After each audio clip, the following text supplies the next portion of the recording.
ඉන්හේලර් භාවිතය පිළිබඳ හැඳින්වීම වයස 4 සිට 18 තෙක්. මෙහි ඔබට දිස්වන්නේ ඉන්හේලරයක අඩංගු කොටස්ය. එනම් ඉන්හේලරය පියන සහ මාත්‍රා දර්ශකය වේ. ඔබ ලබා ගන්නා බෙහෙත මෙම ඉන්හේලරය තුළ ගෑස් එකක් සමග අන්තර්ගත වී ඇත. එහි ඇති බෙහෙත් ප්‍රමාණයට අදාළව කොපමණ එබීමේ වාර සංඛ්‍යාවක් එබීමට හැකිද යන්න මාත්‍රා දර්ශකය තුළ පෙන්눔 කරයි. මෙසේ වාර එබීමේදී උදාහරණයක් ලෙස මෙහි වාර 120ක් ඇත්නම් එය වාර 20න් 20 අඩු වෙමින් පෙන්눔 කරයි. එනම් 120 100 80 60 40 වේ. අවසාන වාර 40දී මෙහි කොළ පාට දර්ශකය රතු පාට වී බෙහෙත අවසන් වීමට ආසන්න බව අගවයි. ඉන්පසු එය 40 20 සහ බිඳුව තෙක් අඩු වූ පසු බෙහෙත සම්පූර්ණයෙන්ම අවසන් බව පෙන්눔 කරයි. එසේ අවසන් වූ පසු ඔබ නැවත නව ඉන්හේලරයක් ගෙන ඔබට ඇති මාත්‍රාවට ඉන්හේලර් ලබාගත යුතු වේ. ඉන්හේලරය භාවිතයට පෙර එය හොඳින් සෙලවිය යුතු වේ. ඔබ ලබාගෙන ඇති මෙවැනි උපකරණයට එය සවි කර අනෙක් කෙළවර ඇති පියන ගලවා එය හොඳින් දත්වලින් අල්ලාගෙන කට හොඳින් පියාගන්න. මුලින් දීර්ඝ හුස්මක් ගෙන එය පිට කරනවත් සමගම ඉන්හේලරය ඔබන්න. එය ඔබනවත් සමග ගැඹුරු හුස්මක් ඉහළට ගන්න. එය හොඳින් නාසයෙන් පිට කරන්න.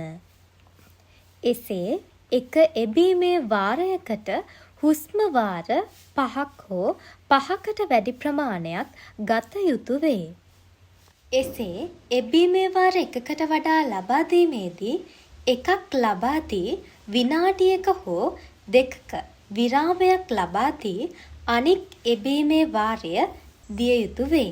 එසේ එබීමේ වාර 2ක් ලබා දෙනවා නම් එකකට හුස්ම වාර 5 බැගින් දෙවරක්ද වාර 3ක් ලබා දෙනවා නම් 3 වරක්ද වාර 4ක් ලබා දෙනවා නම් 4 වරක්ද සිදු කළ යුතු වේ. ඕනෑම එබීමේ වාරයක් ලබා දීමේදී ඉන්හේලරය හොඳින් සෙලවීම සහ එකක් සඳහා හුස්ම වාර 5ක් ගැනීම අනිවාර්ය වේ. මෙසේ භාවිත කිරීමට ඔබට ඉන්හේලර් වර්ග දෙකක් ඇත. එයින් රතු හෝ දුඹුරු ඉන්හේලරය නැවත වෛද්‍යවරයා හමුවීමට පැමිණෙන තෙක් ලබාගත යුතු වේ.